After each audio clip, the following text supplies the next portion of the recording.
College ইউনিভার্সিটিগুলোতে এখন যদি 60% উপস্থিতি না থাকে তাহলে কোনো পরীক্ষায় আমাদের দিতে দিবে না, যার জন্য এখন কষ্ট হলেও ইউনিভার্সিটিতে প্রতিদিন চলে যাওয়ার চেষ্টা করি।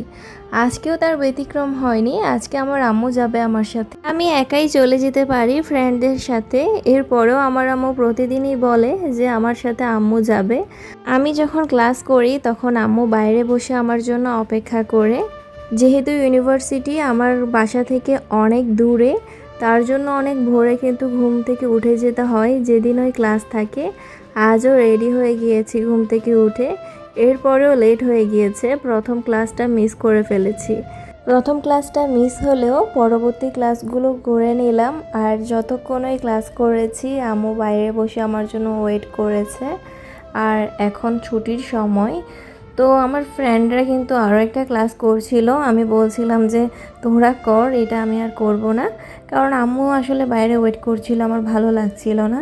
তার জন্য আমি একটা ক্লাস করেই বেরিয়ে পড়েছি। আর আম্মু এভাবে বাইরে ওয়েট করলে কিন্তু আম্মুর কাছে চলে আসতে ইচ্ছা করে, তার জন্য আর বাকি ক্লাসগুলো করিনি।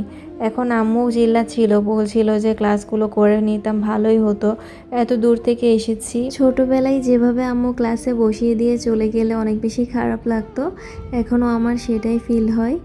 এখনও আমার স্কুলের স্মৃতিগুলো মনে পড়লে অনেক বেশি ভালো লাগে।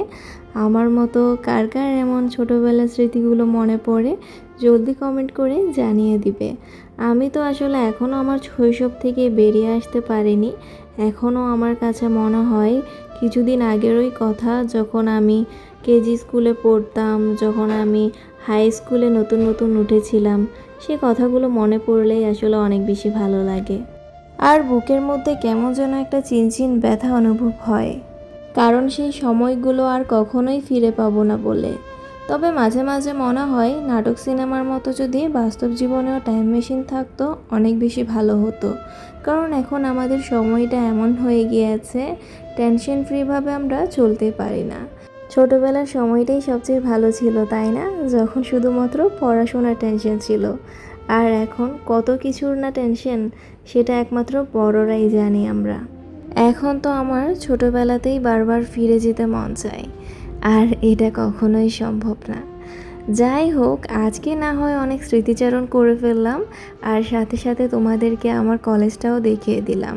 কলেজে অনেক ক্লাস করে ঘুরেঘুরি করে আমি তো একদম টায়ার্ড হয়ে গিয়েছি।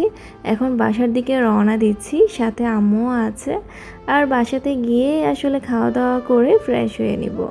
যাই হোক, আজকের মতো বিদায় নিচ্ছি। আশা করছি আমার আজকের এই ব্লগটি তোমাদের অনেক বেশি ভালো লেগেছে। ভালো লাগলে ফেসবুক পেজটি ফলো দিতে ভুলবে না এবং ভিডিওতে একটা লাইক দিয়ে দিবে। ধন্যবাদ।